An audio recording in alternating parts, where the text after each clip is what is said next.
Abra sua Bíblia no Salmo 51, no verso 17.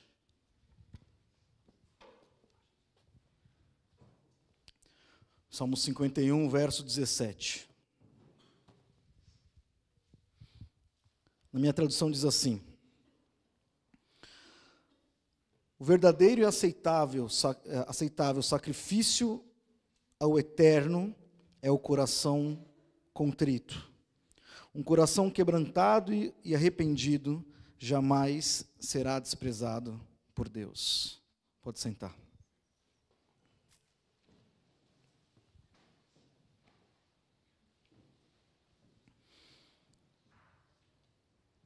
Esse salmo, o Salmo 51, é um salmo que eu particularmente gosto bastante. Ele é um salmo davídico, de Davi, e ele é um salmo que foi escrito por Davi num dos momentos mais difíceis da vida dele. Foi um momento onde ele adulterou com Betseba, que ele matou Urias, o marido dela, que ele fez tudo errado na vida dele. E quando o profeta Natã chegou a ele e foi confrontá-lo com a verdade, ele rasgou as suas vestes e ele se voltou a Deus. E aí ele escreveu esse salmo. E no meio de tudo que ele falava lá, ele diz isso: um coração, um verdadeiro sacrifício que é aceito por Deus. Não um sacrifício de animais, mas é um coração quebrantado e contrito. Nós vamos voltar a falar de Davi, mas eu queria falar um pouco desse sacrifício. O que era o sacrifício? No Antigo Testamento, o sacrifício, desde o início, nós vemos que Abel, ele já sacrificou ao Senhor. Nós vemos que antes mesmo de Moisés receber ali as instruções de como governar o povo, já existia o sacrifício. Era algo que era dado ao Senhor como uma oferta agradável e também para que o Senhor pudesse perdoar o pecado do povo. E aí nós vemos lá em Levíticos, em Êxodo e tal, várias passagens dizendo o seguinte, que ao ofertar, que ao sacrificar um animal, ele devia ser puro, ele deveria ser perfeito, sem nenhum defeito. O sacrifício de um animal deveria ser puro, perfeito. Mas a intenção aqui de Deus nunca foi por causa do animalzinho, o animal não tinha feito nada. Mas aquele ato de sacrificar era para que o povo pudesse se lembrar e entender da sua condição pecaminosa. Essa sempre foi a intenção.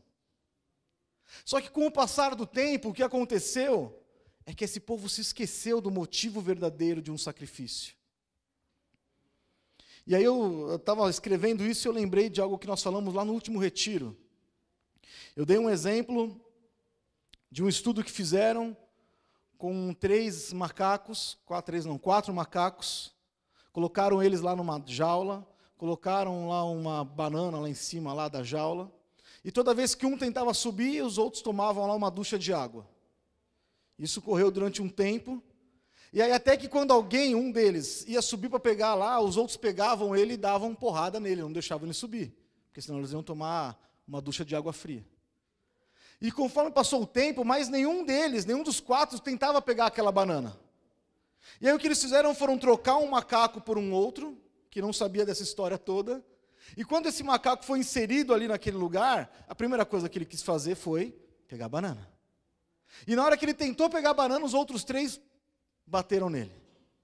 Isso aconteceu com todos os macacos, até que todos foram trocados, e mais nenhum daquele que antigamente recebia a ducha de água estava mais naquela jaula. Mas nenhum deles pegava mais a banana. E a conclusão disso é que nós vivemos, e o meio em que a gente vive vai nos influenciando. Ele vai nos influenciando a ponto de a gente chegar um dia e falar assim, cara, mas por que você não faz assim? Ah, não sei, a vida inteira foi assim. Eu aprendi assim. Eu até tentei mudar alguma coisa, mas, vixe, eu tomei tanta porrada, desisti. Entrei na onda aí, o que todo mundo faz, eu estou fazendo também. Pensa se não é assim que funciona com a nossa vida. Pensa se não é assim que funciona o que aconteceu com a igreja de Cristo na terra. Pensa quão longe nós estamos do verdadeiro evangelho que foi pregado lá pelos apóstolos, lá no tempo de Jesus. Como o evangelho foi se adaptando ao mundo moderno, foi se adaptando às conquistas, foi se adaptando à modernidade, à internet, foi se adaptando ao século 21. E hoje, a coisa mais difícil para a gente é a gente conseguir tirar, como nós dizemos nos últimos cultos, a modernidade do evangelho. A gente conseguir trazer realmente a raiz do evangelho e a gente conseguir viver o que é o evangelho de Cristo. Só que isso não acontece só com a gente hoje. Isso lá no Antigo Testamento já acontecia. E foi exatamente isso que aconteceu com aquele povo. Durante muitos anos eles sacrificavam por causa do pecado, por causa da oferta. Só que chegou um certo momento na história que eles começaram a sacrificar porque eles tinham que sacrificar todos os dias. Sabe aquela época que a gente vem para a igreja porque tem que vir para a igreja todo dia? Ou uma vez por semana? Ou 3 vezes por semana? Eles estavam vivendo isso lá. Abra sua Bíblia comigo em Malaquias também, no capítulo 1. Malaquias, capítulo 1, versículo 6.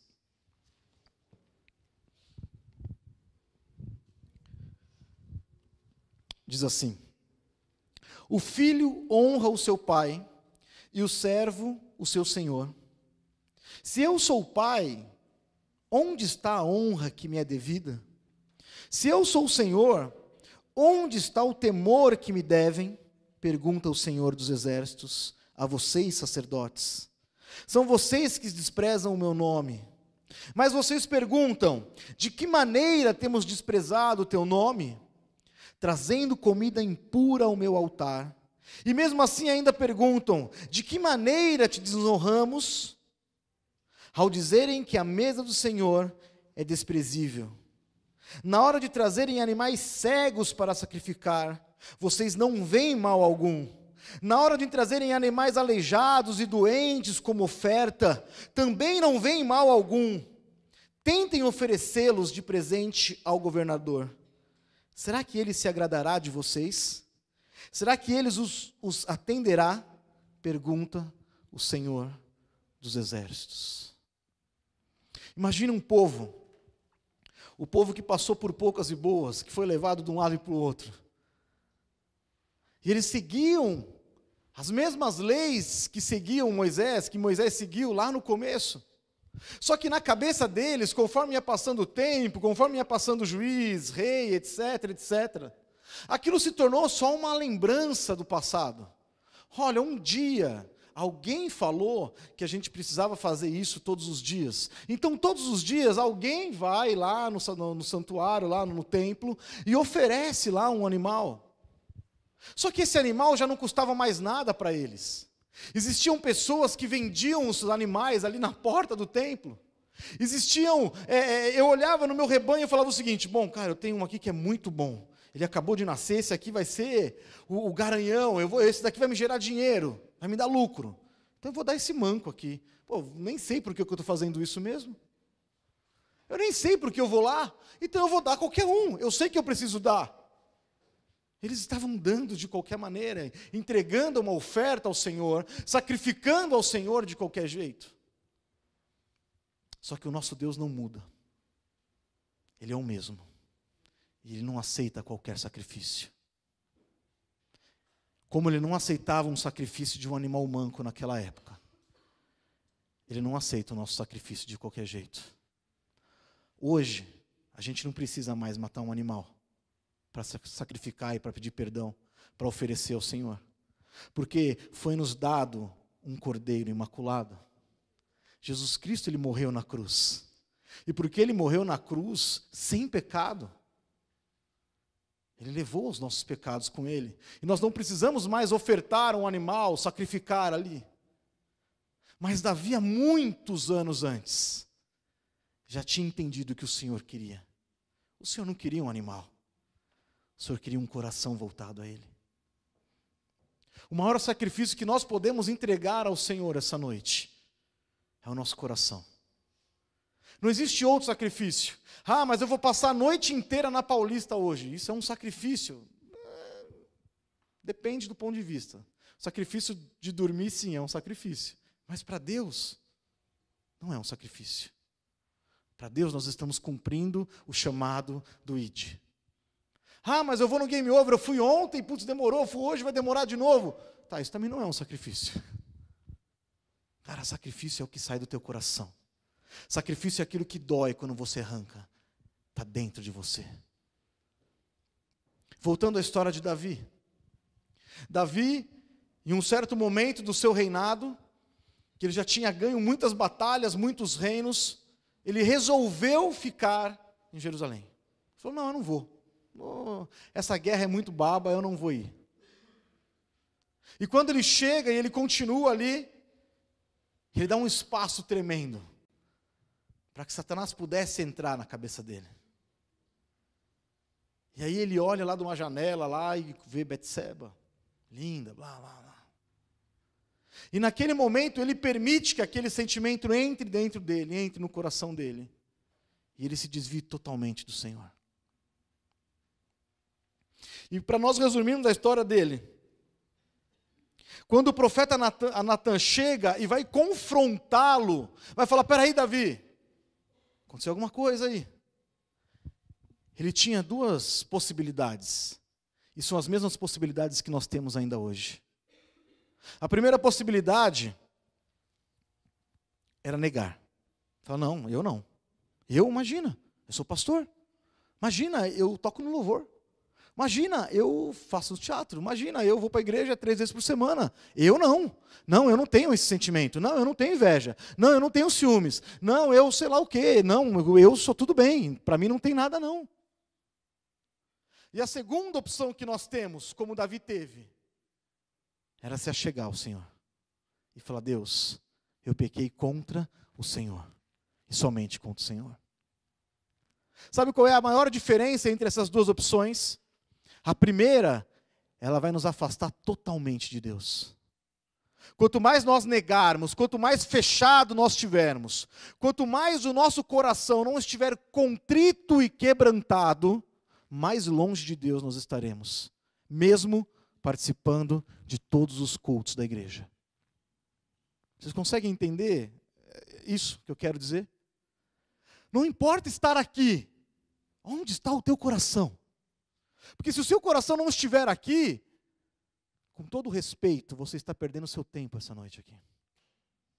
De verdade. Se você veio aqui por qualquer outro motivo, que não é entregar e buscar ao Senhor em primeiro lugar, cara, você está perdendo tempo precioso, deve estar passando zorra total. Não é ruim, né? Não. Sei lá, está passando Minion no cinema. Oh, legal, deve ser bom. Não perca tempo. Não perca tempo. Não perca mais tempo. Sabe por quê? Nós acabamos de ver aqui, ele está voltando. Isso não é brincadeira. Isso não é um teatro. Isso não é um conto. Isso não é uma história. Isso não é. Isso é real. Isso é real. Você consegue ligar a sua televisão hoje às 6 da tarde em qualquer programa de TV aberta? Você só vê desgraça. Você só vê pai matando filho, filho matando pai, e desastre natural, e qualquer outras milhares de coisas. Ele está voltando, os sinais estão aí. E chegou o momento de nós nos levantarmos. Chegou o momento da gente realmente voltar com o nosso coração para Ele e falar, Pai, ok, eu entendo. O Senhor não precisa mais que o sacrifício seja entregue em um animal. O Senhor precisa do meu coração, então está aqui o meu coração. É isso, é isso. Porque se nós conseguirmos entregar a Ele o nosso coração, cara, todo o resto vai ser mais fácil. Todo o resto vai começar a caminhar. Mas o que acontece é que com o passar do tempo, com o passar dos anos, a gente vai se esquecendo, nós vamos nos esquecendo do sacrifício. Do que é o verdadeiro sacrifício. Do que o Senhor realmente espera que é um coração quebrantado e contrito. Obrigado, Lê. O Senhor não espera mais nada de nós. O Senhor quer o seu coração. O Senhor quer o meu coração. Se a gente conseguisse entender isso essa noite, cara, se a gente conseguisse viver isso, a nossa vida ia mudar completamente. E eu não estou falando aqui que a nossa vida vai mudar e você vai ganhar um carro, vai mudar e você vai ganhar uma casa, vai mudar e seu marido e sua esposa vão vir. Não, não, não. Vai mudar com Deus. Porque o nosso negócio é com Deus. Nós não estamos aqui barganhando, o Alê disse muito bem, não é uma barganha com Deus. Eu não vou entregar alguma coisa para receber algo em troca. Cara, eu vou entregar porque o Senhor me deu tudo. Tudo. Vocês querem um exemplo? Que não é nem esse o tema, mas é um exemplo. No Antigo Testamento, nós vimos, e muito antes de Moisés, na época de Abraão, ele já entregando o dízimo. Vocês lembram disso? O pastor Jeter falou isso ontem, para o rei de Salem. No Novo Testamento, a gente não vê, e algumas pessoas perguntam para mim, mas espera aí, dízimo é esse negócio do Antigo Testamento. Cara, continua no dízimo, velho. Sabe como era na igreja de Atos? Sabe como era na igreja de Atos? Tudo que é meu é da igreja. Nós vamos compartilhar e vamos repartir tudo. Se eu tenho 2, eu vou entregar os 2. Eu não preciso dos 2. Porque se eu não tenho, eu não quero ficar com 1 para entregar 1. Eu vou entregar os 2. Vocês conseguem entender que loucura que é isso? Eu sei, é loucura. Pensa, nós no século 21, como que eu vou fazer isso? Eu não sei como a gente vai fazer isso. Mas a gente precisa. A gente precisa viver. A gente precisa entregar. E o primeiro passo para que a gente consiga viver e entregar, cara, começa aqui, ó. Pai, o meu coração é do Senhor. Eu não posso mais. Eu não posso mais. Porque eu consigo entender e ver que um coração quebrantado e contrito é o sacrifício que o Senhor espera de mim. De novo, não estou desencorajando ninguém a ir para Paulista. Todos devem ir, estão convidados para ir. Mas ir para Paulista essa noite não é um sacrifício para Deus. Vocês conseguem entender o que eu quero dizer? Não é. Ir para Paulista hoje à noite, vir para o culto amanhã de manhã, não é um sacrifício para Deus. É um sacrifício para a nossa carne, de sono, de cansaço. Mas não é um sacrifício para Deus. O sacrifício que Ele quer de nós é que a gente realmente entregue o nosso sentimento, que a gente largue mão de ser teimoso, que a gente largue mão de ser egoísta, invejoso, que a gente confesse com a nossa boca os nossos pecados, que a gente consiga se achegar a Ele verdadeiramente e falar: Pai, o meu coração é duro e eu preciso que o Senhor entre na minha vida. Cara, aí o negócio vai mudar. Aí as coisas vão começar a aparecer diferentes aos nossos olhos. Enquanto eu estava fazendo algumas anotações essa tarde, uma coisa que o Senhor colocou no meu coração muito forte, foi que Ele tiraria vendas dos nossos olhos essa noite. Eu anotei aqui, eu falei, vendas nos olhos. Pai, arranca essas vendas da minha vida e da vida dos meus irmãos, porque eu quero enxergar o Senhor. Sabe, eu quero ver o Senhor, eu quero sentir cada dia mais o Senhor na minha vida. Essa tem que ser a intenção da nossa busca. Isso tem que ser o que nos motiva a viver. Pai, eu preciso mais de Ti. Pai, eu preciso entregar a minha vida ao Senhor todos os dias. Eu não posso só viver de apelo em apelo, de game over em game over, de culto em culto. Não, isso é muito pouco. É muito pouco viver de culto em culto. É muito pouco viver de game over em game over. É pouco demais. O que o Senhor espera de cada um de nós é uma intimidade única e verdadeira. Essa intimidade a gente não vai conseguir aqui. Essa intimidade a gente vai conseguir lá, na nossa vida, no nosso carro, na nossa casa, no nosso trabalho. Essa intimidade, ela é gerada dia a dia com o Senhor. Na última quinta-feira eu falei um pouco, e o pastor Jeter também falou um pouco aqui, sobre quanto o nosso dia, quanto o nosso trabalho nos consome, não é verdade? Alguns trabalham, outros estudam, talvez agora sejam de férias, ok, mas sabe, entende o que eu quero dizer? E muitas vezes nós somos levados, e eu me peguei essa semana pensando muito nisso, com a cabeça cheia de coisa, de problema no serviço, e eu falando, caramba, eu preciso isso, nossa, mas eu vou ter que fazer isso semana que vem, blá, blá, blá, blá, blá. E de repente eu falei, não, para. Isso jamais vai poder tirar minha comunhão com Deus. E aí começou a vir na minha mente homens da Bíblia que realmente viveram a mesma coisa que a gente vive hoje. Eu falei de Paulo. Paulo, ele fazia tendas. E ele ficou lá 1 ano e meio em Corinto fazendo tendas lá, até que o Senhor permitiu que outras pessoas chegassem e ele fosse para o ministério. Ele trabalhava. Só que a palavra de Deus diz que todos os sábados ele ia lá no templo e ele pregava o evangelho e as pessoas aceitavam a Jesus. Adão é outro exemplo. O Senhor falou assim, Adão, agora você vai aqui, você vai governar a terra, blá, blá, blá, e começa a dar nome a todo mundo aí, todos os animais. Era o trabalho de Adão. Só que isso não tirava a comunhão dele diária. Todos os dias, ao entardecer, a palavra de Deus diz que o Senhor descia ao jardim e passeava com Adão. E a gente não vê escrito aqui falando o seguinte, Deus, dá para o Senhor vir daqui meia horinha que eu tenho que terminar aqui, esse grupinho de animais aqui? Você não vê, né? Pelo menos eu não vi. A gente tem que entender que nós somos estrangeiros nessa terra. Nós temos que entender, sim, nós precisamos trabalhar, sim, nós vamos estudar, sim, nós vamos fazer as coisas que nós temos que fazer no nosso dia a dia, mas que isso não pode tirar a nossa comunhão com Deus.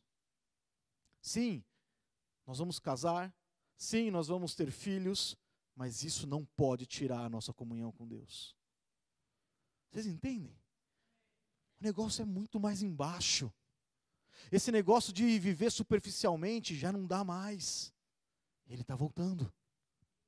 Os superficiais vão ficar. E aí vai ter que correr atrás. Aproveite os momentos de lucidez que nós temos. E talvez esse seja um momento de lucidez. Aproveite este momento e fala, pai, opa, eu estou aqui. Alguma coisa apertou aqui dentro, eu preciso abrir o meu coração ao Senhor. Eu preciso falar, eu preciso buscar, eu preciso realmente entregar. Eu não sei o que tem te tirado da presença de Deus. Eu não sei qual venda está sobre os teus olhos. Mas em nome de Jesus, essa noite, esta venda vai cair. E você vai poder enxergar o tempo que você estava perdendo, fazendo alguma outra coisa que não era servindo a Deus.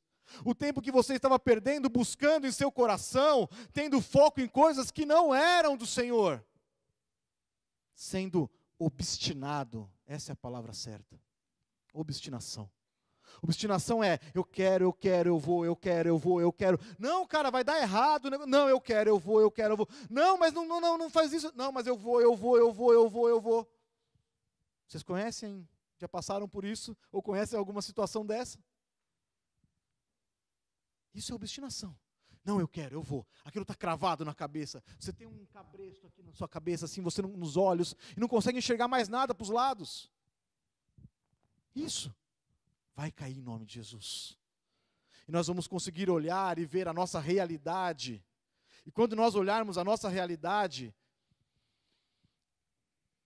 provavelmente não seja uma coisa muito boa. Sabe? Quando a gente olhar realmente quem nós somos aqui dentro do nosso coração, talvez isso não vai te agradar aos olhos. Mas se a gente conseguir falar isso aqui, Pai, toda essa podridão que está dentro de mim aqui, eu entrego para o Senhor, Pai. Pai, coloca um novo coração aqui dentro.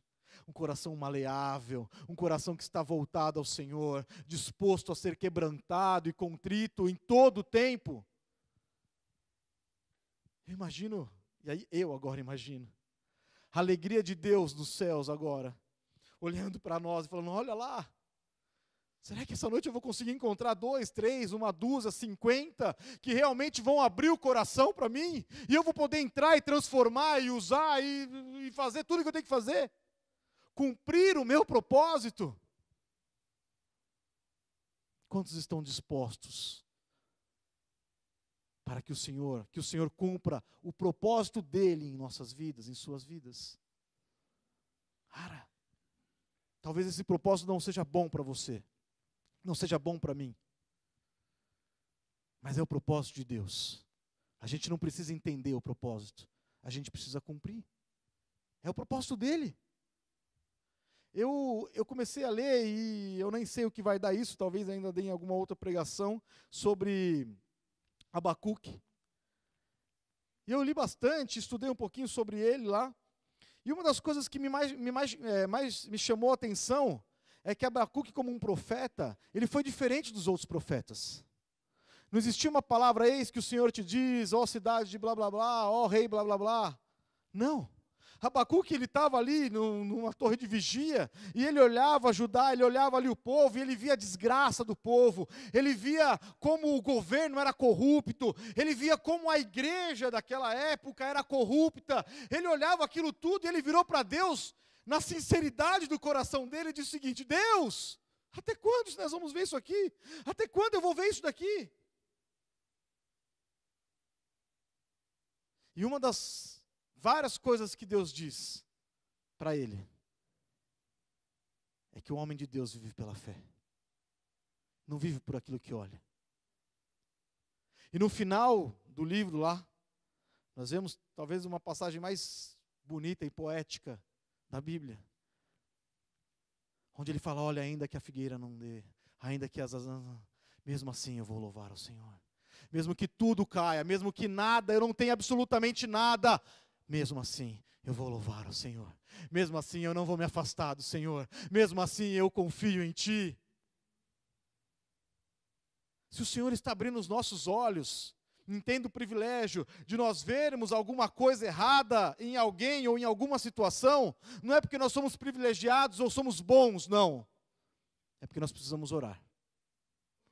Se você consegue enxergar alguma coisa errada, dentro da igreja, na política, em qualquer outro lugar, antes de apontar o dedo, vai orar.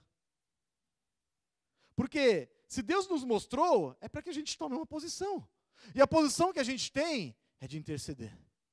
De falar: Deus, Pai, salva ali, Jesus, Pai, mostra o caminho.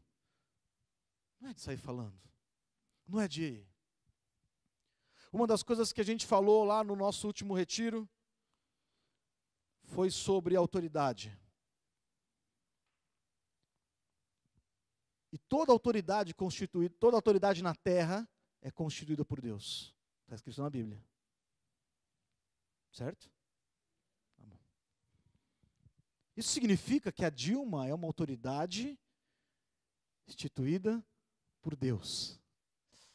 Caramba, né? Não, eu sei, eu também... Mas é uma autoridade constituída por Deus. Entende o que eu quero dizer? As coisas não precisam ser boas aos nossos olhos. Cara, nós precisamos entender o que é autoridade. O seu professor, o seu chefe, o seu pai é uma autoridade.